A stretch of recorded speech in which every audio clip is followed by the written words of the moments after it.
should Tivoli Gardens High School, you know, I've said it already, you know.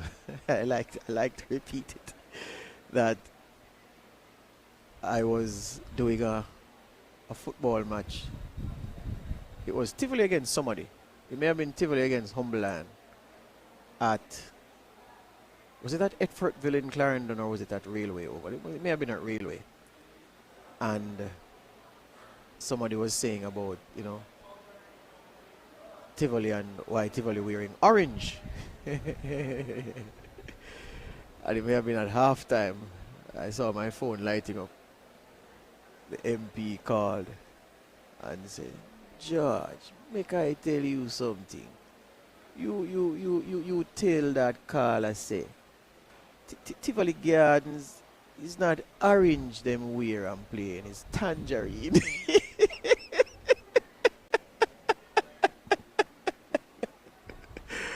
So when I drove in this morning, I was telling my driver that, boy, school in a tangerine and blue. Don't get it wrong. Oh boy, good fun. Good fun, good fun. So, here we go with the Auditor General. May I say that, notwithstanding the difficulties at the Integrity Commission and the Auditor General as a commissioner of the Integrity Commission, you can call her an Integrity Commissioner as well, she's that. You know, it's going to take something extraordinary for me to quarrel with the Auditor General about anything, because the Auditor General's record, I think, is good, solid.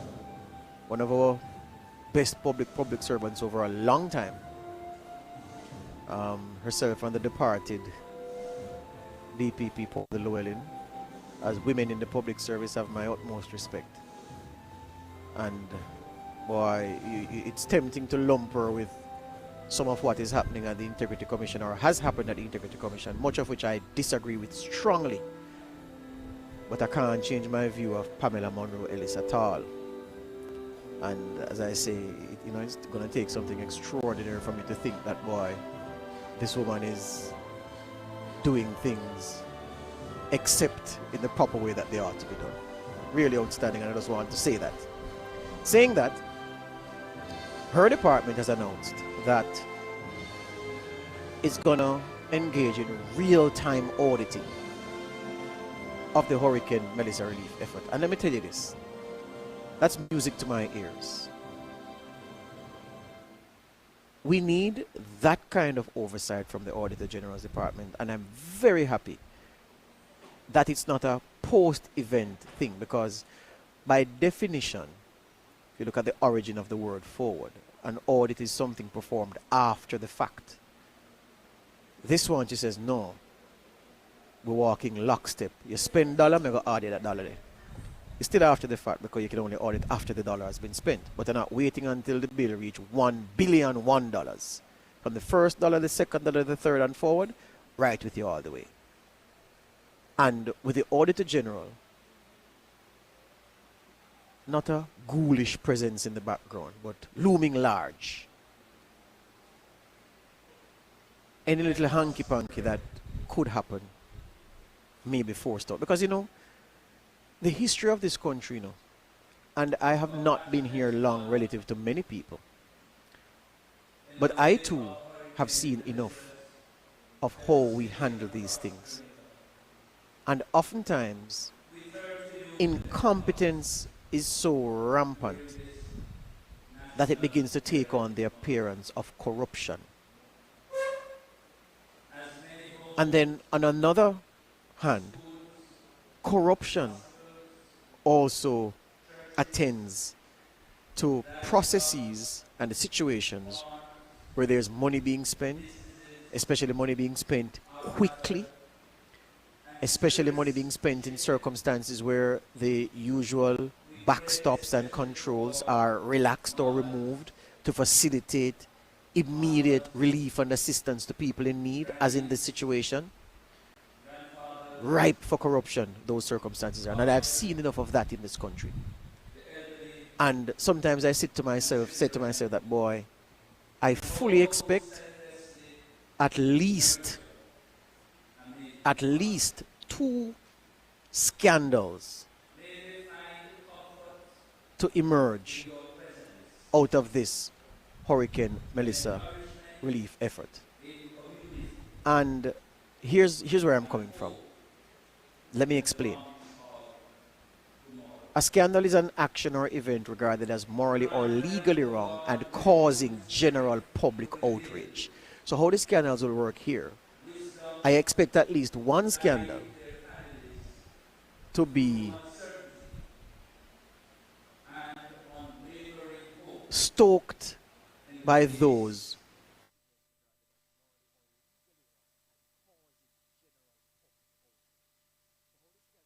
other one could happen by virtue of how many people are dealing with this relief effort, and those same relaxed, they see the chance to profit for themselves. And I'm not talking about people at the very top, because those are never the ones.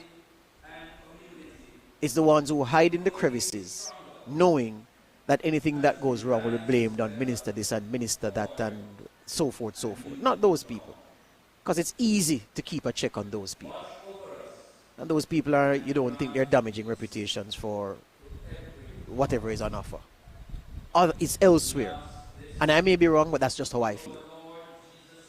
And something may happen there that turns out to be a genuine scandal.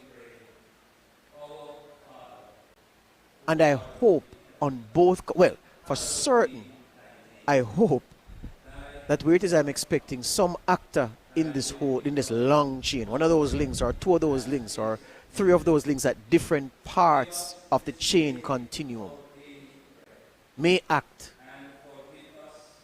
in an immoral or illegal way, managing this relief effort. I hope that doesn't happen. But guess what now, ladies and gentlemen, boys and girls, 4%ers and guests. I see you, Shane Mark. Good morning, sir. What will happen as night follows day, there will be at least one scandal that germinates from a situation impregnated by those who don't want this government in office. Garrett, tomorrow is Thursday, right? As sure as tomorrow is Thursday. You know must be Thursday, me no must be Thursday. But Thursday will come. It's a fact. If the world is nuked right now, tomorrow will still be Thursday. As sure as tomorrow is Thursday, that first scandal will happen. And it will fall to people like myself to probe and prod and to give you the information that is accurate. I hate using this word about facts, but sometimes it gets away. But give you the information that is accurate so you can make your mind up about where truth lies. And even if the other one occurs, the task will also fall on people like myself to sift through, to hold those responsible to account, to ensure that if a minister is involved, that minister's feet is held to the fire. If somebody lower down the chain is involved and causes a minister to come under undue pressure, and then they have to walk the plank because of somebody else in the chain of command in the continuum, that we highlight that individual and stop this nonsense of everything go wrong, minister. Listen, if it is one thing you 4%ers, I want you to take from me and to start adopting in your everyday comings and goings. I've always said this to you and I'll say it again. I don't want you to behave like those who, when someone goes to Bustamante Hospital for Children or goes to KPH or goes to Cornwall Regional, and there's no paper towel or toilet paper in the restroom, call for the health minister's resignation. That is so stupid. That is asinine. And we have a tendency to do that. And that line of thinking not only applies in that situation and makes that situation worse, it applies elsewhere where you have smaller actors in the overall get up, not doing things the right way, and we blame a minister for somebody else, and that person gets off scot-free. But the minister is fried. If the minister is responsible, fry him or her. I'll give you the oil, and I light the stove myself.